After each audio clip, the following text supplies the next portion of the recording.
अस्सलाम दोस्तों, मैं हूं साजिद महमूद ताहिर। आप देख रहे हैं चैनल वीज़ा वेज। आज की एक मुख्तसर वीडियो लेकर हाजिर हुआ हूं। तो क्वेश्चन आया है मुअज़्ज़म अली का। कहते हैं, सर अगर एक बंदा वर्क परमिट पर यूके आया हुआ है तो उसका क्या प्रोसेस है? वो आयरलैंड जाके असाइलम करना चाहता है तो उसका क्या प्रोसेस होगा? क्या उसी वीज़े पर बाई एयर वो आयरलैंड ट्रैवल कर सकता है या नहीं? उसे आयरलैंड का विजिट वीज़ा लेना पड़ेगा क्या? ये क्वेश्चन सिर्फ मुअज़्ज़म अली का नहीं है, इससे मिलते जुलते बहुत सारे क्वेश्चन मुझ तक पहुंच चुके हैं। तो ये बेसिकली वो दोस्त हैं जो यूके वर्क परमिट पर जाकर सेटिस्फाई नहीं हैं, कंफर्टेबल नहीं हैं, किसी न किसी स्कैम का या किसी न किसी समझ लें मजबूरी का शिकार हुए हैं। तो वो चाहते हैं कि किसी और तरीके से हम लोग यूके छोड़ के नेबरिंग कंट्री में कोई असाइलम वगैरह की एप्लीकेशन डाल दें। तो मैंने इनका जो नोटिस है ये अपना चूज़ किया है, ताकि इसमें वो सारे जो मुख्तलिफ सवालात हैं वो इसी में समा गए हैं। तो जनाब, बहुत सब बड़ी बात यह है कि यूके और इनका आयरलैंड का जो एग्रीमेंट है उसमें अगर कोई विज़िट वीज़ा पर है और उसका विज़िट वीज़ा, अच्छा मैं आपको ये भी बता चलूँ कि ये मेरा ज़ाती एक्सपीरियंस है। आयरलैंड की एम्बेसी नाइट्स ब्रिज में मौजूद है लंदन में, और मैं वहाँ गया था क्योंकि मैं बेसिकली 2 मंथ्स जो है वो पाकिस्तान में स्पेंड कर चुका था। 6 मंथ का मेरा वीज़ा था, 2 मंथ्स स्पेंड कर चुका था और मैं फिर यूके गया। लंदन में ही मेरी जो थी वो अकामोडेशन थी। और उसके बाद फिर मैंने एक रोज़ सोचा कि क्यों ना जब आए हुए हैं तो क्यों ना आयरलैंड का चक्कर लगा लें। तो जनाब, फिर मैं नाइट्स ब्रिज में जहाँ पर पाकिस्तान की एम्बेसी है वहीं पे जो है वो आयरलैंड की एम्बेसी भी है। तो मैं वहाँ गया, वहाँ मेरी वीज़ा ऑफिसर से मुलाकात हुई तो उन्होंने कहा कि आपको वीज़ा की ज़रूरत नहीं है, जब तक आपके पास 3 माह का वीज़ा जो है वो यूके का है तो आप जा सकते हैं। तो ये तो ज़ाती एक्सपीरियंस है, लेकिन उनका लॉ भी यही कहता है, एक स्पेसिफिक है उनका, कि आप जो है ना, अगर आपके पास 180 डेज़ का वीज़ा है तो फिर आप आयरलैंड जा सकते हैं और आपको वहाँ पर 90 डेज़ की एंट्री मिलती है।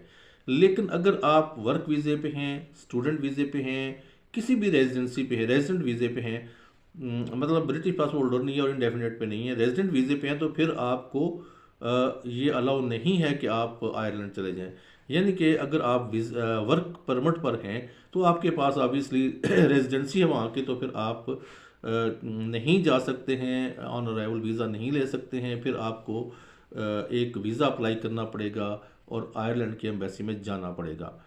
तो ऐसा करें कि अगर आप जाना चाहते हैं तो आप हॉलीडेज़ के दौरान, वैसे तो वीकेंड, एवरी वीकेंड भी लोग जाते आते हैं, और कुछ मेरे वहाँ पे कुछ दोस्त बन गए थे जो एवरी डे वर्क करने के लिए लंदन आते थे। तो ये इसमें कोई इतना बड़ा मसला नहीं है। वहाँ से आप होली हेड है जहाँ से मैं भी गया था, होली हेड से आप बाई बस भी जा सकते हैं, और वो जाती तो सी के रास्ते है लेकिन वो 4 साढ़े 4 घंटे का आई थिंक उनका टोटल है। तो वहाँ से भी जा सकते हैं। उसके बाद जनाब बायर भी जा सकते हैं। कोई उसमें ऐसा इशू नहीं है, लेकिन इशू सिर्फ ये है कि चूंकि आपके पास रेजिडेंस वीज़ा है तो आपको आयरिश वीज़ा लेना पड़ेगा। असाइलम के बारे में जहाँ तक बात है, थोड़ा सा मैं इसमें एडिशन करता चलूँ कि आपके चांसेस जो है वो ज़्यादा ब्राइट नहीं होंगे आयरलैंड में। चूँकि आपके पास एक वर्क परमिट है और यूके का है, तो फिर आप जब असाइलम करने के लिए जाएंगे, चूँकि इनकी कोऑर्डिनेशन है, इनका डाटा शेयरिंग भी है, इसलिए प्रॉबेबली आपको वहाँ पे कोई डिफ़िकल्टी का सामना हो। लेकिन अगर वो फ़र्ज़ करें कि आपकी एप्लीकेशन नहीं लेते हैं और आपको वापस करना चाहते हैं, तब भी कोई मसला तो नहीं है, आपके पास वर्क परमिट मौजूद है। आप जो है ना वो वापस अपने जो है यूके में आ सकते हैं। तो इसके लिए कोई इतनी बड़ी प्रॉब्लम नहीं होगी इंशाल्लाह आपके लिए स्पेसिफिक। तो बाकी जो लोग जिनके मिलते जुलते सवालात हैं, इससे वो एडवाइस ले सकते हैं, गाइडलाइन ले सकते हैं। ए हमीद कहते हैं, hi, I have received interview invite for my child British passport application born in Pakistan. Could anyone tell me what question they ask during the interview? तो जनाब अहमद साहब, बात यह है कि चूँकि ये एप्लीकेशन स्पेसिफिक होती है आपके पर्सनल सर्कमस्टेंसेस के हवाले से, तो जो भी सवालात होंगे आपकी एप्लीकेशन के अराउंड होंगे, उसके इर्द गिर्द उसकी एप्लीकेशन के ही बारे में होंगे। कोई उसमें इलादा से कोई ऐसा क्वेश्चन नहीं है। आपको आपके बच्चे का राइट है। आमतौर पर ये इंटरव्यू कॉल उस वक्त होती है जब आपकी बच्चे जो है एक से ज़ायद हों, या मतलब ये हो कि आपने मल्टीपल मैरिज, पॉलीगैमस मैरिज की हूँ, या फिर ये है कि आपके इस तरह का कोई मामलात हों, तो फिर कोई आपके दो बच्चे फर्ज करें को बुला रहे हैं को नहीं बुला रहे, तो फिर भी आपके ये इंटरव्यू आ सकता है। नॉर्मली आजकल जो इंटरव्यू कॉल्स हैं ये ज़्यादा हो चुकी हैं, पहले की निस्बत इंटरव्यू ये शेफील्ड वाले आपको कॉल करते हैं, इनकी कॉल जो है वो ज़्यादा हो चुकी हैं इंटरव्यू के लिए। पहले तो बहुत कम इंटरव्यू करते थे, लेकिन आजकल ज़्यादा है। तो आपके एप्लीकेशन, आप मुझे आपके पर्सनल सर्कमस्टांसेस का नहीं पता है, आपकी शायद एक ही शादी है, शायद एक ही बच्चा है, लेकिन अगर इससे ज़ायद हैं तो फिर उस जो है वो डायरेक्शन पे जाएंगे। अगर वैसे तो अपेरेंटली सवालात कोई नहीं होते, लेकिन चूँकि उनका टाइम फ्रेम होता है, वो जो लास्ट हमारे एक दोस्त का इंटरव्यू हुआ था, मेरे ऑफिस में हुआ था, तो वो उन्होंने तो लगभग 1.5 घंटा जो है ना वो उस इंटरव्यू पे लिया। सवाल ये था कि उनकी सेकंड मैरिज थी पाकिस्तान में, और उनके अपने बच्चे वहाँ यूके में भी थे, फैमिली थी, वाइफ थी। यहाँ उन्होंने सेकंड मैरिज की पाकिस्तान में, और उनसे एक बेबी हुआ, जबकि उससे पहले भी एक बेबी उनका जो खातून थी उनके पास था। तो उनने इस हवाले से सवाल किया कि जनाब आप ये बताएं कि आप एक बच्चे को लेकर जाना चाहते हैं, दूसरे को नहीं लेकर जाना चाहते।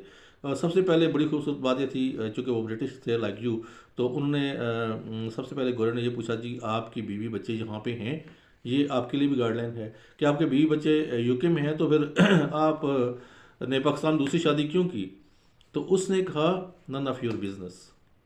ये जो है ना, ये मेरा ज़ाती मामला है, मैं शादी एक करूं दो करूं, मेरा मेरा रिलीजन जो है ये मुझे इजाज़त देता है, और मेरा कल्चर मुझे इजाज़त देता है, मेरा लॉ मुझे इजाज़त देता है, तो आप ये सवाल ना करें, ये मेरा पर्सनल क्वेश्चन है, मैंने शादी क्यों की है, ठीक है? तो उसने कहा, अच्छा चल ठीक है जी, आपने कर ली है शादी तो कोई मसला नहीं है, ठीक है, ये आपका पर्सनल क्वेश्चन, लेकिन आप बता दो दें आपने क्यों किया। उसने कहा, नहीं मैं क्यों बताऊँ आपको। तो वो ना सवार हो गया, जो वीज़ था वो वहाँ पे इंटरव्यू था उस पर सवार हो गया। ज़रा ऑब्वियसली ये ऑनलाइन इंटरव्यू ही था। तो उसके बाद फिर उसने अगला क्वेश्चन ये किया कि आप ये बताएं कि माजरत दूसरा अगला क्वेश्चन ये किया कि आपका जो दूसरा बेटा है, यानी कि जो मदर साइड से है, तो उसको आप साथ क्यों नहीं लेके जाना चाहते, या उसके लिए क्यों अप्लाई नहीं करना चाहते वीज़ा वगैरह। उसने कहा, ये भी मेरा ज़ाती मामला है कि मैं जब चाहूँगा, मुनासिब समझूंगा, तो उसे बुला लूँगा वहाँ पे, अभी तो वो स्कूल में है।